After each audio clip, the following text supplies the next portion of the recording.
Back in the 1990s, a park was formed to commemorate the many war veterans in the Cedar Valley area. Today, that park stands as a beautiful reminder of those from that era who served their time protecting our freedom. When Waterloo Road was reconstructed, there was an extra parcel, a remnant parcel, that became available to the city. And as the project was discussed by the Park and Recreation Commission, the City Council, it was anticipated, or it was basically agreed upon that that would be a really good location to start a memorial for the veterans. Once approved by Cedar Falls City Council, the park moved into the design phase. The focal point of the park is a 50-foot flagpole placed in a circular area paved with stained concrete and engraved bricks. At the base of the flagpole are 5 jet black granite tablets mounted in a pentagon-shaped foundation. Each tablet is etched with a seal and name of a branch of the armed forces. Radiating out of the central plaza are 5 walkways, one for each of the 5 services. Beginning at the foot of the granite base, each walkway is made of engraved bricks bearing the name of veterans. Each brick has the name of the veteran, as well as his or her branch of service and service dates engraved on them. Most of the fundraising actually took place with brick sales, and the facility pretty much was paid for itself through people purchasing bricks. Many bricks were sold when the park was first constructed. However, quite a few years passed before another campaign began again for selling bricks. So last year, Mark Ripplinger asked me if I would help him in developing a program to sell some bricks. And we were very successful. We sold 183 bricks last year. And they are all in and inscribed, and they represent veterans who've served. Brick sales have helped fund the Veterans Memorial Park over the years. The final piece of the Veterans Memorial Park was its focal point, the Cedar Falls Statue of Liberty. The statue was part of Cedar Falls long before Veterans Park came into being. It was part of the project of the Boy Scouts Wapsipinicon Council and Cedar Falls District from 1949 to 1950. The idea came from a man in Missouri who was in the business of making electrical wiring for automobile parts. He made the dies for parts to the statue.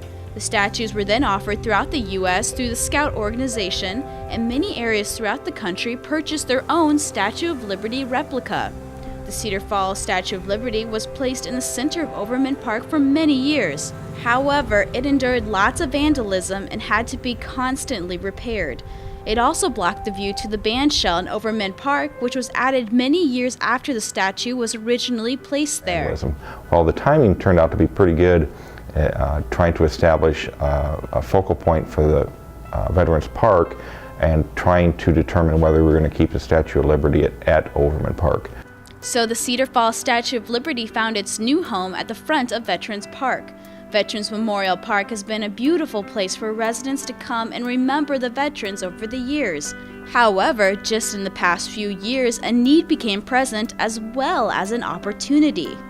I think the expansion of the park hadn't really ever been considered until about 2 or 3 years ago.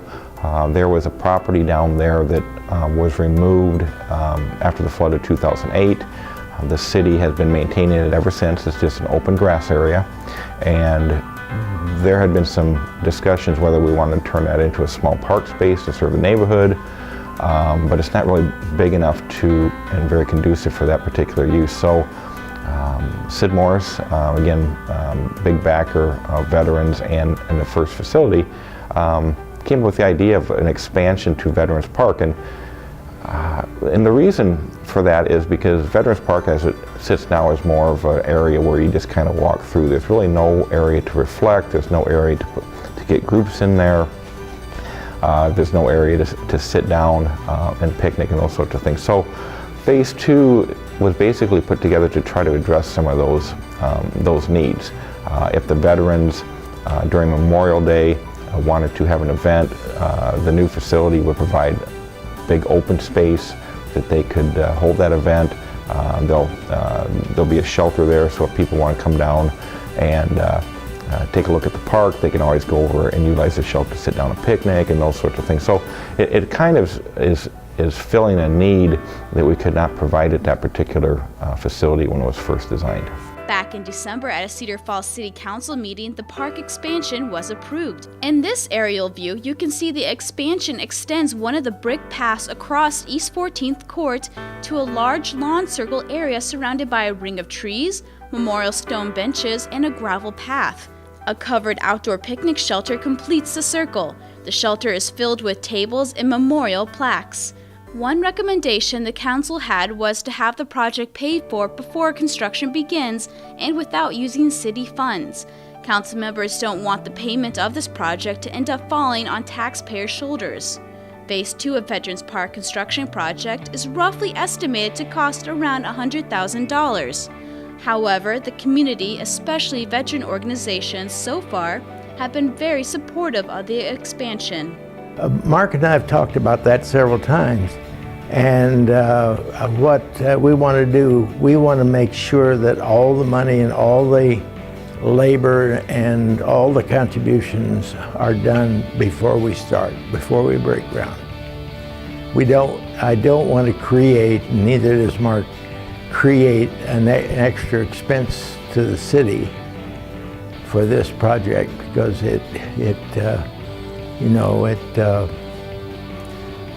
I just think that's the best way to do something. In this community, I have to say, they are so supportive of veterans. And we have one of the largest AMVET posts in the state. It is the largest AMVET post. We have an American Legion post. We have a Veterans of Foreign Wars post. We also, I'm chairman, or was chairman, of the Korean War Veterans of Iowa. And this community really supports veterans. I'm proud of that.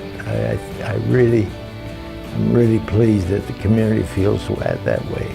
Individuals, groups, and organizations are not only donating money, but also their time and services once construction begins. Offers have been made to supply the lumber and trees necessary for the projects. The expansion will hopefully draw more visitors to the park, as well as even host possible future events, all honoring veterans. Well, I'm a veteran. 61 years ago, I was in Korea. I just have a very strong feeling about veterans and veteran services, and helping communities recognize their veterans, because, without our veterans, we would not have the freedom that we have today. I always like to use the term, freedom is not free. And there have been a lot of people from Cedar Falls who have passed, who participated in the war.